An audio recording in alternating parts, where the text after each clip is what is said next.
بغيت بنتي بنيتي ميتة ولا حية لحد الآن ما عرفتاش فين كاينة، إلا وليدها وعايش معايا وأنا قليل الصحة ومريضة. كون هاك صحيحة كيما الفا بنيتي الصحة ما عداتش. بغيت بنتي غنشوفها وندفنها، أنا بغيت بنتي نشوفها وندفنها على يديا وعلى عينيا ونشوفها بنيتي. أنا بغيت بنيتي فين كاينة وفين دارها يا الحبيبة، بغيت بنيتي فين هي نشوفها بعينيا، نبرك معاها كيف كبرتها وربيتها. ما عرفتش المجرمة اش دار فيها، هي اللي كانت كاينة بيا وهي اللي كانت مهلية فيا. اللي عاقلة عليه هي بغيت بنيتي ميتة ولا حية نعرفها وصافي، هذا هو اللي كاين. كانت كتعيط لك؟ اييه كانت دوي معانا وكانت تسولني وكي دايره مهمتي وكي بقيتي مهمتي ولكن بعد قطعت الحصه فيما تلينا عرفنا الجرى بها، عرفناش اش ميته ولا حيه ولا والو، بغينا نعرفوها ماتت وندفنوها على يدينا ونقطعوا ياسنا. دا هو اللي كاين عندي بنيتي هو هذا. السلام عليكم، كي دايرين؟ لاباس عليكم؟ هانيه الامور؟ كلشي على خير؟ مبروك عليكم رمضان، يدخل عليكم بالصحه والسلامه وطول العمر وزياده في الرزق ان شاء الله. كنبغي نشكركم بزاف على الدعم ديالكم، وكنبغي نرحب بالناس الجداد اللي التحقوا بنا القناه. وإلا عجبكم المحتوى ما تنساوش ديروا اشتراك وتفعلوا الاشعارات باش هكا يوصلكم كل جديد. وقضيتنا اليوم هي قضية مغربية، والأحداث ديالها غادي يسافروا بنا للديار الهولندية وبالضبط بمدينة أمستردام. وكيف العادة سيادي بلا ما نطول عليكم، إلا كنتوا واجدين خذوا لكم شي بلاصة كالم ترتاحوا فيها ونبداو على بركة الله.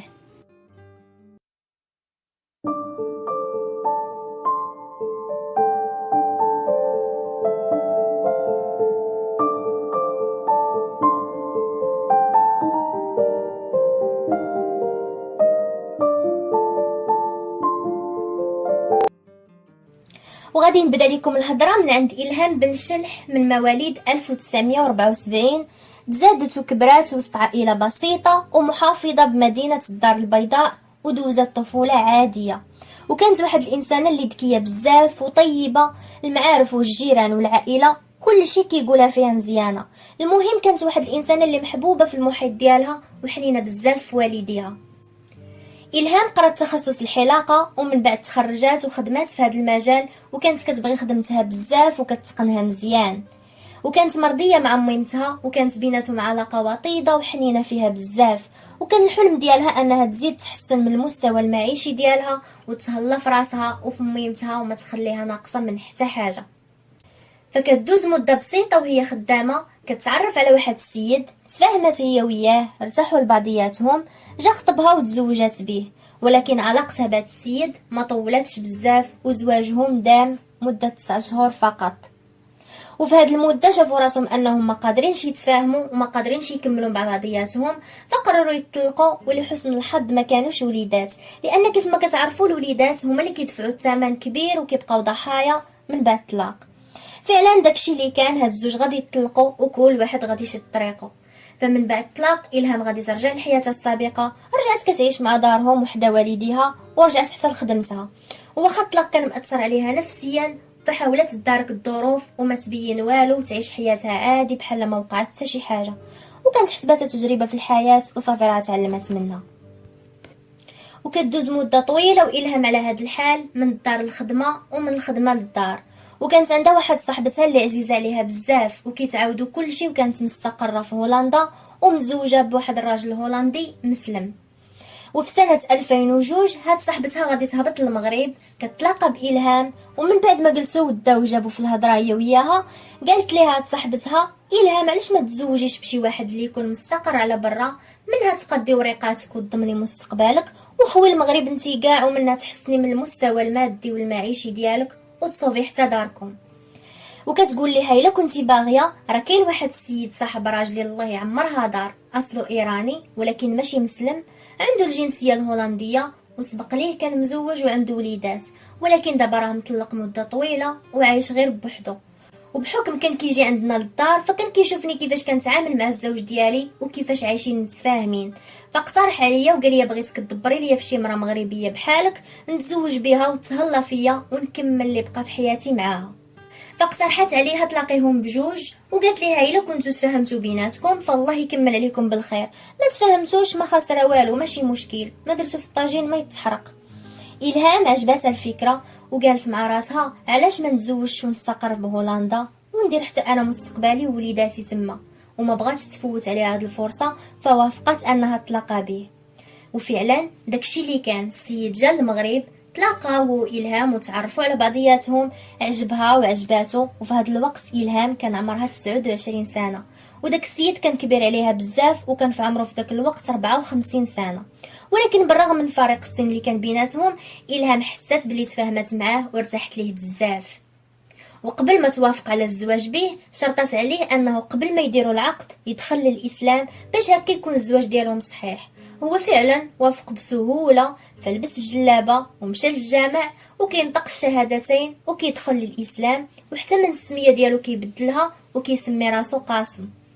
المهم من بعد ما غادي يديروا خطبه كيديروا عرس خفيف في الدار بين عائلتها، قادت ورقاتها، ومن بعد مده بسيطه الهام غادي تلتحق بالزوج ديالها بهولندا، وبالضبط في واحد الفيلاج صغير بنواحي امستردام. واول ما وصلت لهولندا الهام مشات تقرا اللغه، وكيف سبق وقلت لكم الهام تبارك الله كانت انسانه ذكيه بزاف وعقلها خفيف، وقدرت تمكن من اللغه في اقل من عام. والشي اللي خول ليها انها تندمج وسط المجتمع الهولندي بشكل سريع.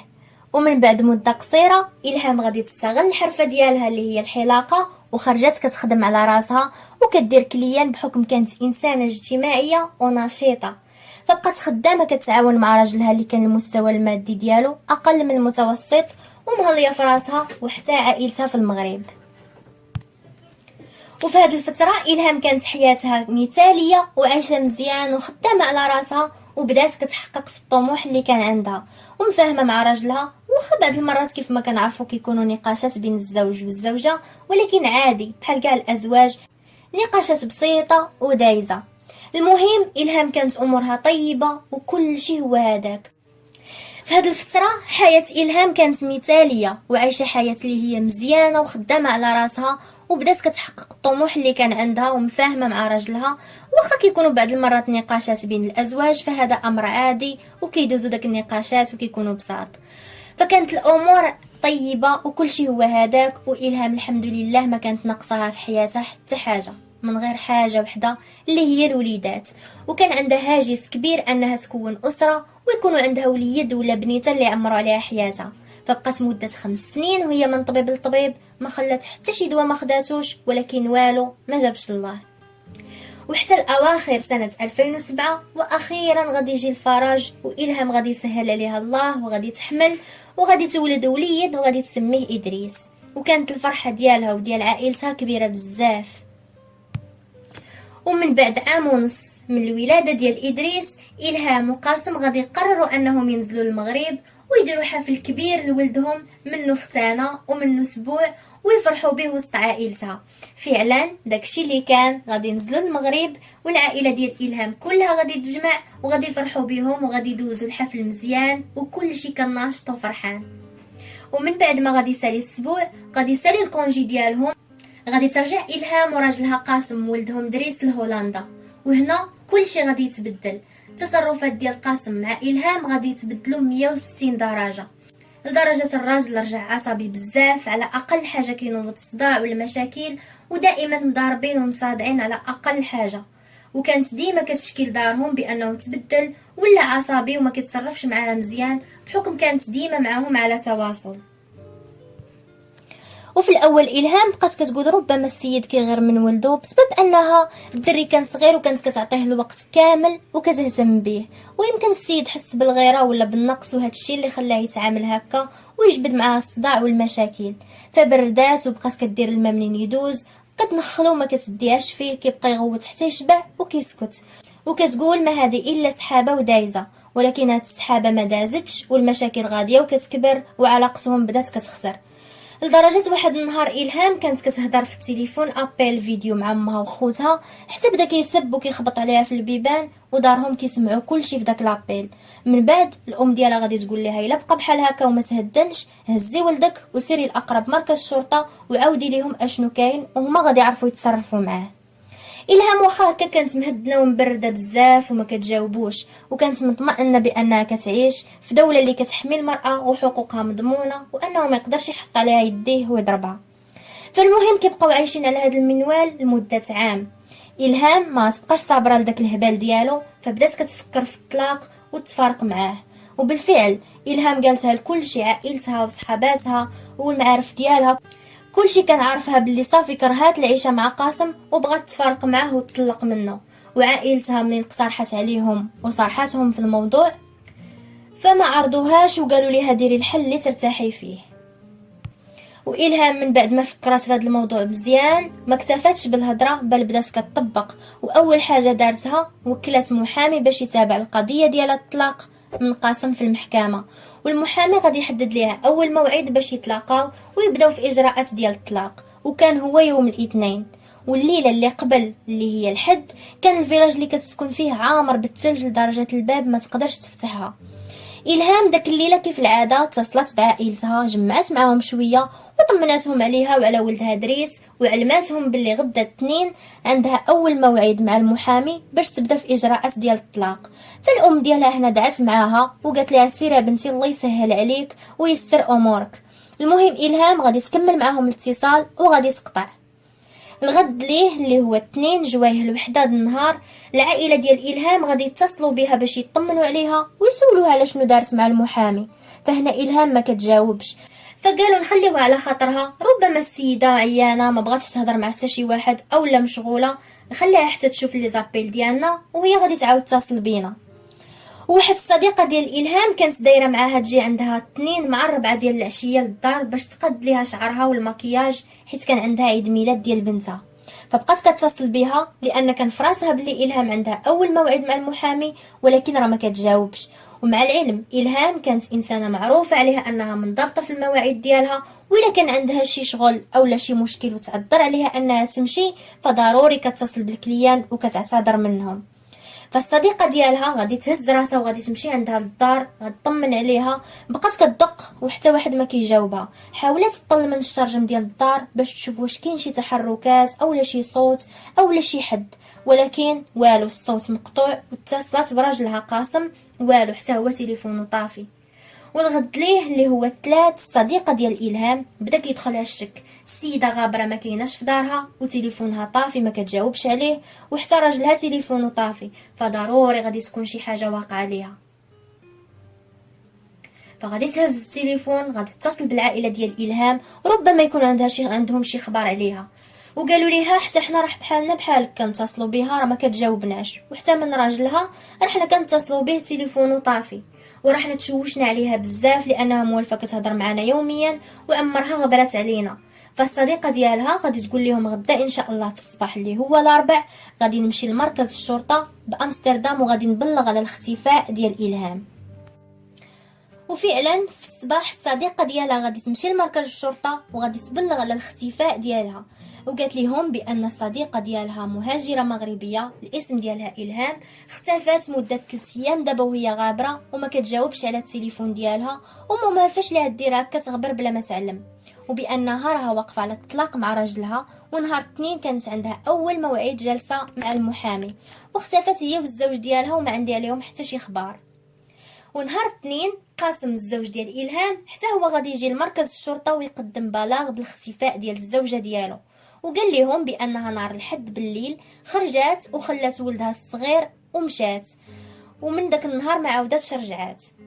وقالوا ليها علاش بقيتي حتى لدابا عاد جيتي بلغتي ما جيتيش بلغتي نهار الاختفاء ديالها؟ فقال لهم بحكم كان عندنا نقاشات وصداع بيناتنا بزاف فهنا خرجات وقلت يمكن تكون راها مشات عند شي صاحبتها وترتاح حتى تبرد وترجع، ولكن منين شفتها ما رجعاتش وطولت هاد المده كامله وحتى من التليفون ديالها طافي، فدابا جيت باش نعلمكم ونبلغ على الاختفاء ديالها. هنا العائله ديال الهام غير ساقوا الخبر لهذا الشيء، فبداو كيشكوا اكثر بان البنت غادي تكون واقع عليها شي حاجه ضروري، لان ما يمكنش تخرج وتسمح في ولدها اللي مازال صغير كيرضع. وكيف ما معروف اي ام في العالم واخا يكون الصداع كبير والضرب والمعن كيتشايروا، فاول حاجه كتفكر فيها هي تهز ولادها وتخرج غضبانه.